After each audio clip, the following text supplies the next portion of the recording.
بسم اللہ الرحمن الرحیم۔ السلام علیکم۔ آج کے انسان نے کاش کو اپنی زندگی میں شامل کر لیا ہے کہ کاش میں ایسا کرتا تو ایسا نہ ہوتا، لیکن وہ یہ نہیں سوچتا کہ جو کچھ میرے نصیب میں ہے وہ مجھے مل کے رہے گا، اور جو کچھ میرے نصیب میں لکھا ہی نہیں اس کے لیے میں نے کوشش کی، لیکن چونکہ اللہ نے وہ میرے لیے لکھا ہی نہیں تھا اس لیے مجھے نہیں ملا۔ اللہ پر بھروسہ رکھنا چاہیے کہ اسی میں ہی کوئی بہتری ہوگی۔ ایک چیز جو میرے دانتوں کے درمیان ہے لیکن وہ میرے نصیب میں نہیں تو مجھے کبھی بھی نہیں مل سکتی، اور ایک چیز جو پہاڑوں کے نیچے ہے اور وہ مخفی ہے لیکن وہ میرے نصیب میں ہے تو وہ مجھے ضرور ملے گی۔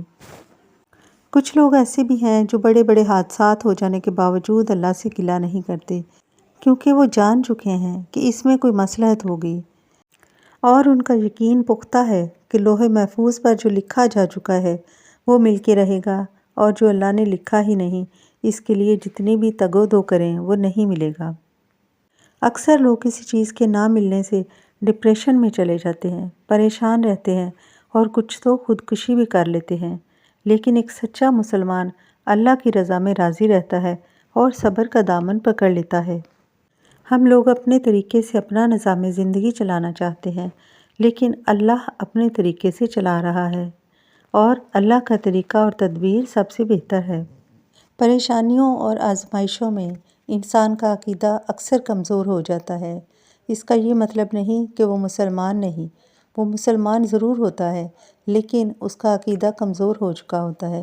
اسے اللہ پر یقین ہوتا ہے لیکن اس کا یقین پختہ نہیں رہتا۔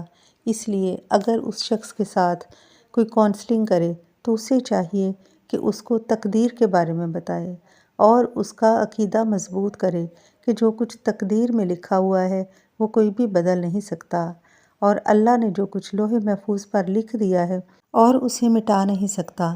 اور کیا خبر جو چیز ہمیں آج تکلیف دے رہی ہے وہ کل کو ہمارے لیے کتنی بہتر ہو۔ اس لیے انسان نہیں جانتا، بے شک اللہ ہی جانتا ہے، اور وہ باخبر اور علیم ہے۔ انبیاء کی مثالیں ہمارے سامنے ہیں۔ اللہ پر پختہ یقین رکھنے کے باوجود انبیاء علیہ السلام کو اللہ تعالیٰ نے آزمائشوں میں ڈالا اور وہ اس پر ثابت قدم رہے۔ حضرت یعقوب علیہ السلام کی مثال لے لیجئے۔ حضرت یعقوب علیہ السلام نے اللہ تعالیٰ سے کبھی گلہ نہ کیا۔ حضرت یوسف علیہ السلام کے گم ہو جانے کے بعد وہ اللہ سے دعائیں کرتے رہے، روتے رہے، گڑ گڑاتے رہے، یہاں تک کہ ان کی بینائی چلی گئی۔ حضرت ابراہیم علیہ السلام کی مثال ہمارے سامنے ہے۔ حضرت ابراہیم علیہ السلام کو اللہ تعالیٰ نے ایک بہت بڑی آزمائش میں ڈالا، لیکن انہوں نے خود کو اللہ کے سپرد کر دیا۔ جب خود کو اللہ کے سپرد کر دیا، اللہ کی طرف سونپ دیا اور اللہ کی آزمائش میں پورے اترے تو اللہ تعالیٰ نے ان کو سلا دیا اور حضرت اسماعیل علیہ السلام کو محفوظ رکھا۔